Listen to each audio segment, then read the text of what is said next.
couple weeks ago, I created a video talking about the difference between RAM usage and RAM allocation, the numbers that you see in the top left. If you haven't seen that video, this is a follow-up on that, just to tell you guys about more of the info that I collected. What I did for the next quick set of tests that I did is I ran streets at Scab on night, of course, with just high textures, and then also enabled MIP streaming for one of the runs, and then automatic RAM cleaner, or A.R.C, for another one of the runs.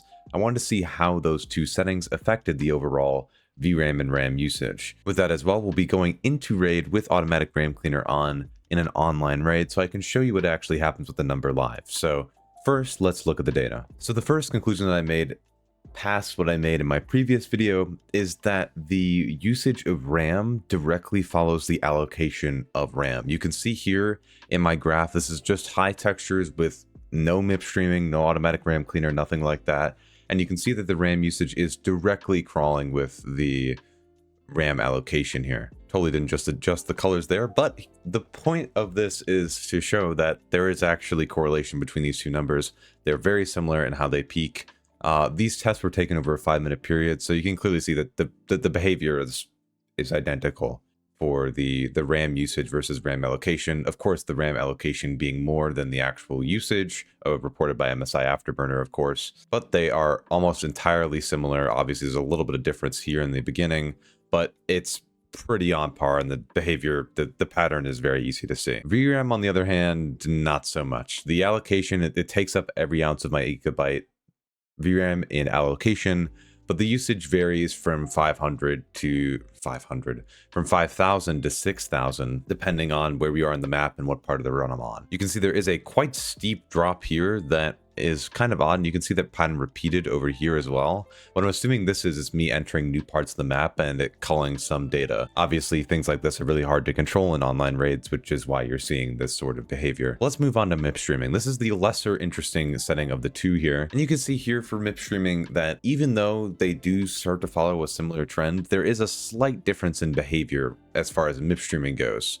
in terms of the allocation. This bottom line here, which is the actual usage, is a lot smoother in some parts, where it has some jagged parts in others, probably some things loading into memory and then loading back out as I run across the map. You can see the same sort of bump up here, but way less of an increase, so that behavior is also slightly similar. There's not too much difference here, so it pretty much solidifies my theory that these two are attached, and the increase in VRAM or RAM usage is linked pretty closely to the actual allocation amount. As RAM increases, so too does the allocation. Obviously, there is about a 4 GB difference here, but this increases as this also increases. Looking at VRAM though, that's a lot more choppy, and there isn't too much of a correlation, though generally you can see some similar patterns in the lines between the two. There are much more stark drops in actual usage versus allocation, but you can see there's a similar pattern here, and somewhat of a similar pattern at the end, though the actual usage sort of dumps out at the end,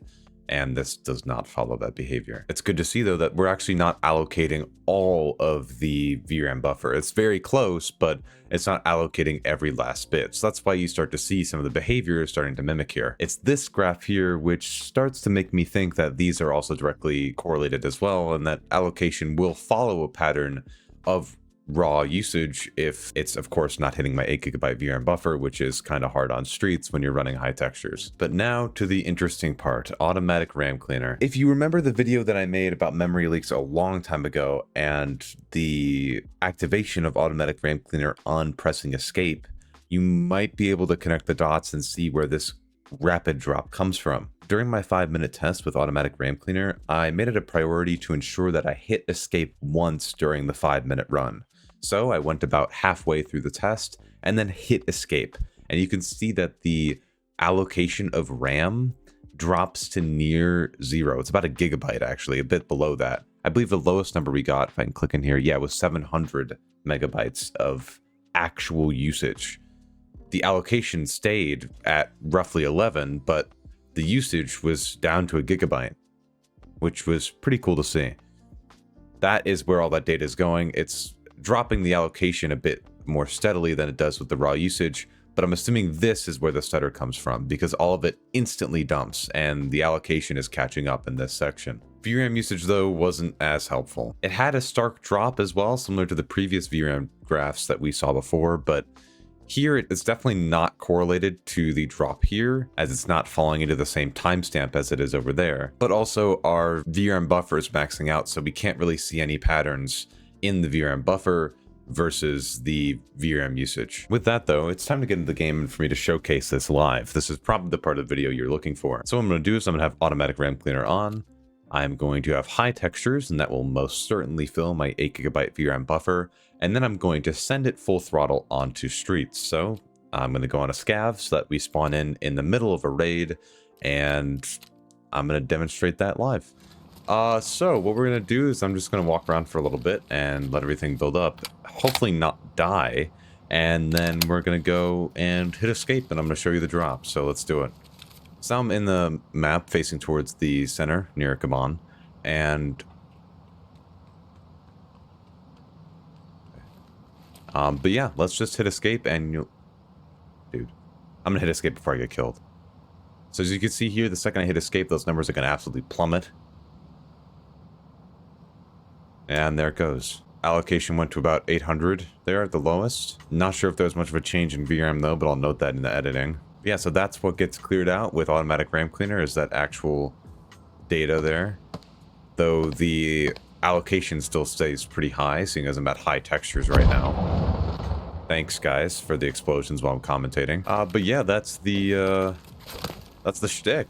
It's a little extra thing that I forgot to include in my original discussion, because I'm totally not recording this later, is the fact that you can actually type in the console FPS 3 and it will put this in frame here. This includes the actual VRAM budget and VRAM usage. So it does actually show how much the game is trying to allocate and how much the game is actively using. These numbers differ from the amounts that I see in MSI Afterburner. It seems to be more for the allocation, less for the actual usage, but it's good to see those there too. Because once I press escape, you'll see that the RAM budget changed, but of course the VRAM usage did not change, nor did the number on the left either. So that's just another way you can see the VRAM budget and usage. Thank you to the person who commented this, because I actually forgot that this menu even existed because I use MSI Afterburner so much. So if you don't have MSI Afterburner, you can actually see these numbers relatively close to what MSI Afterburner sees by using the FPS3 command in your game's console by pressing tilde. And it'll put that up there. If you ever want to get rid of it, just type FPS 0 and it'll go away. But yeah, I'm still doing more research on this and, you know, getting some further data to try and figure out what's going on here. But I've seen other games that do this as well. Like BattleBit, I know for sure does this allocation where it allocates way more than it actually uses. But of course, there are things on the developer side of things that we just can't fully know. So maybe I won't ever really get a conclusion to it, but hey, I'm at least happy to look into it a bit more. Help this data at least helps give a little bit of a fuller picture and gets us one step closer to figuring out what's happening. But I'll keep testing different texture settings and everything like that, and I will keep you guys posted. But for now, that's just a quick update. If you enjoyed it, make sure to like, subscribe, all that stuff. You know the drill, it's YouTube. I'll be streaming tomorrow, of course. I'll make sure to be testing this live on stream and trying to graph a longer session on streets to see if I can note any more things about how the graph jumps up and down. But with that, for now, I'll see you guys tomorrow on the stream. And yeah, this is Clem, clocking out. Later.